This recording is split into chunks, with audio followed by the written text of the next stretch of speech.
Hey guys, just wanted to film a quick video to talk about a data engineering ETL or extract, transform, and load pipeline that I built using Python, Postgres, Docker containers, and Apache Airflow.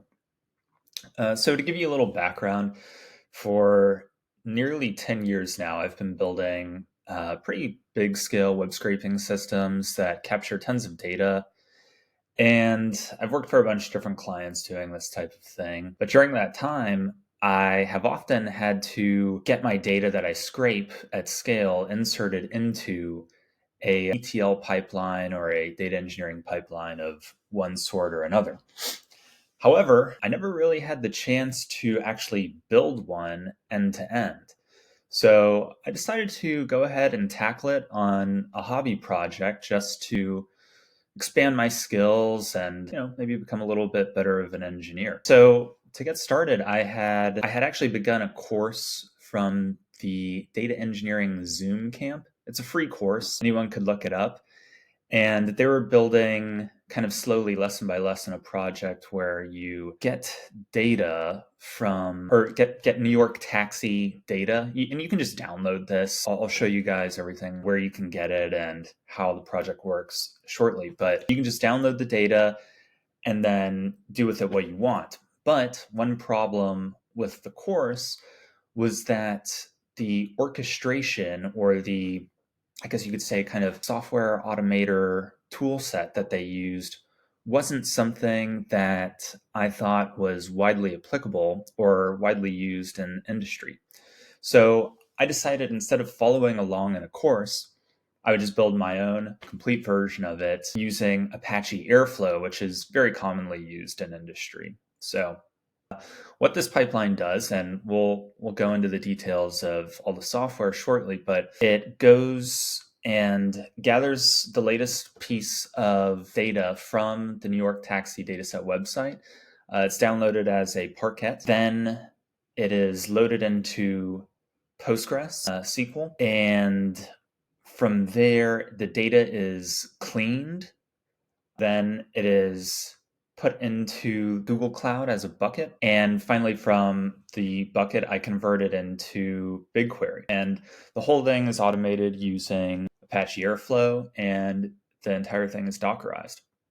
I think if you follow along, you'll get some really good ideas for how you could build a project like this yourself. And to be honest with you, I think this was a really, really great learning experience for me, and I'm going to keep going with this. So hope you stick around for the video, and I can't wait to show you how the project works.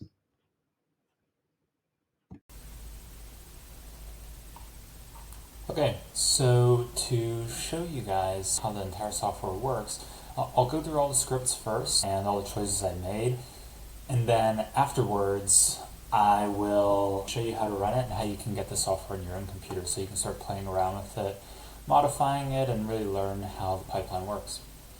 Okay, so the very first script is the grab taxi data.py script.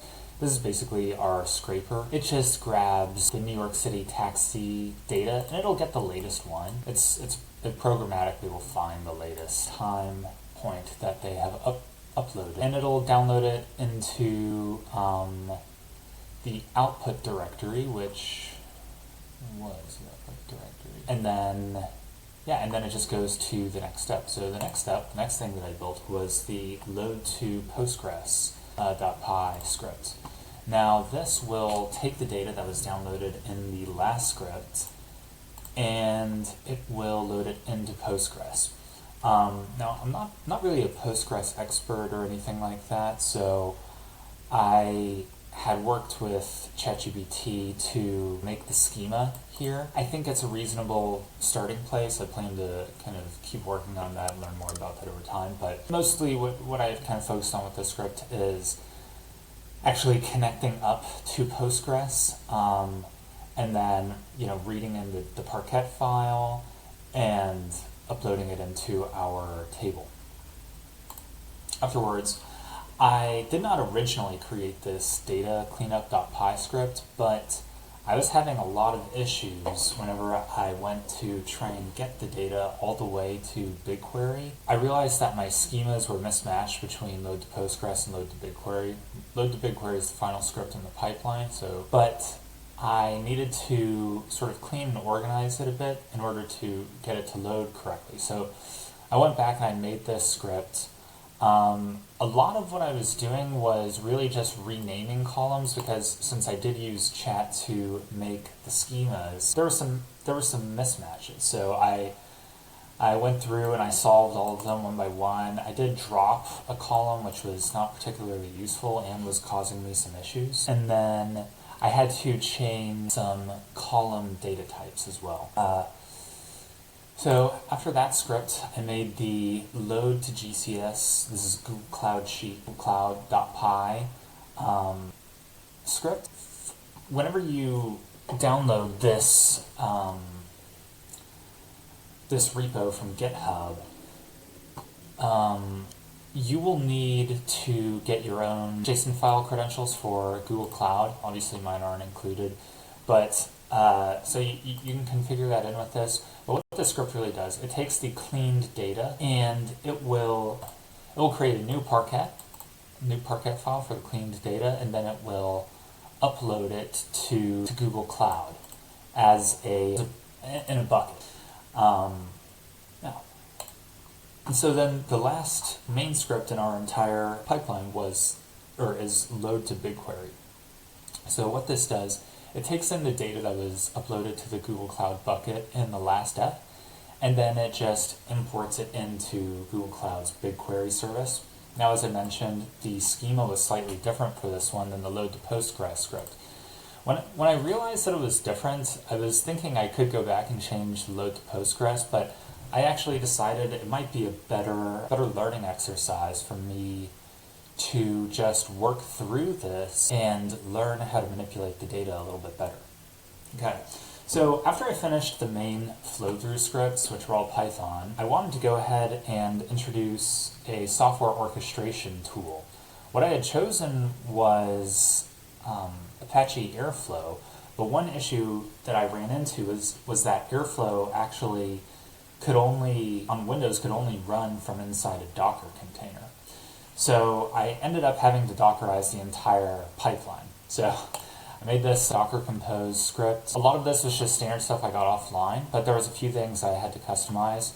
I had to create a bunch of volumes for my files for the Python scripts that I had already created, so that they could go up to Docker container. So basically, so that it could be at the same location as Airflow, just to make things easier to communicate. I didn't want to have the Airflow Docker container communicating back to my local computer and the scripts communicating back to the Airflow Docker container. It just seemed confusing, and I found this to be pretty effective. So yeah, I did that, and then I had to set up Postgres correctly with proper user password for all of my data, and yeah, it was a good learning experience for me. Then the final thing was the actual DAG, which this is kind of like the fundamental unit of an Apache Airflow script. The DAG is, I believe, a directed acyclic graph or something like that.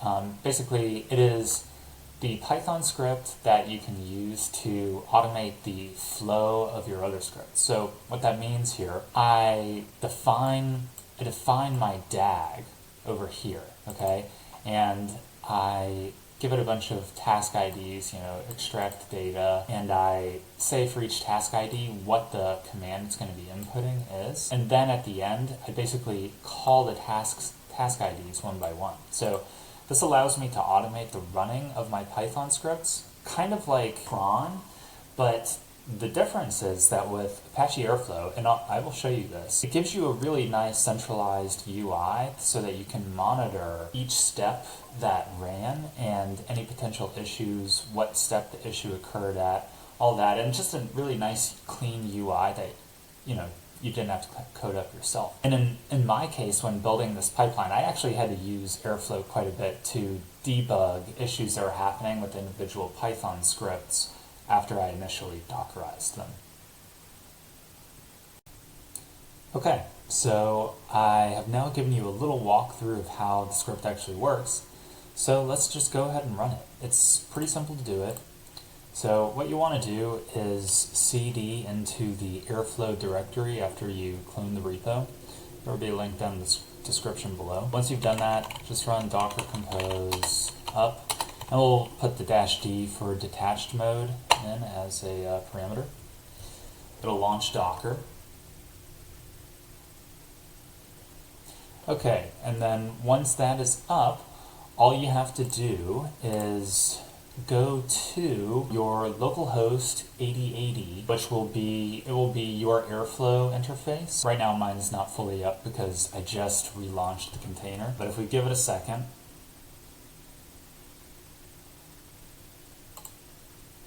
then here we are, we're up.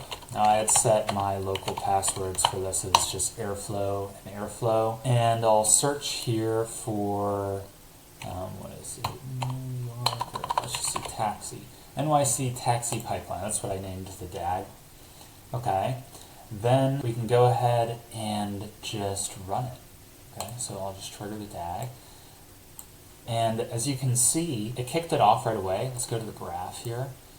And it shows that we are running extract data. And you can look at a bunch of different things. So like if I click on the first step, the extract data step, I can go to logs and I can see everything that happened. It downloaded the yellow trip data.parquet, saved it successfully. I can look at even the DAG's code here. So it really is just a really convenient place to see everything that's going on with your entire script. Okay, and so after a few minutes of running, you can see it finally successfully finished all operations in the pipeline. And I know it did successfully finish because I had verified this in previous runs that the data arrives all the way to BigQuery. And you can see I actually had to do some debugging inside of Airflow earlier on when I was working on this. Okay, so that's kind of it for the whole project. I hope you enjoyed following along. It was a really great learning experience building this out, and I'd really recommend you trying it out yourself too. From here, I plan to go forward and add streaming into this pipeline as well. I want really, I've worked with SQL a bit in the past, but I just know some basic commands, whatnot. I want to increase my knowledge there and improve my knowledge around data modeling. So yeah, I'd really recommend find something like this that you could get a little bit interested in, just commit to building it out, and even record a video. And I think recording the video and going back over the project really helps to cement everything that you learned in the process. So hope you enjoyed. Thanks for watching.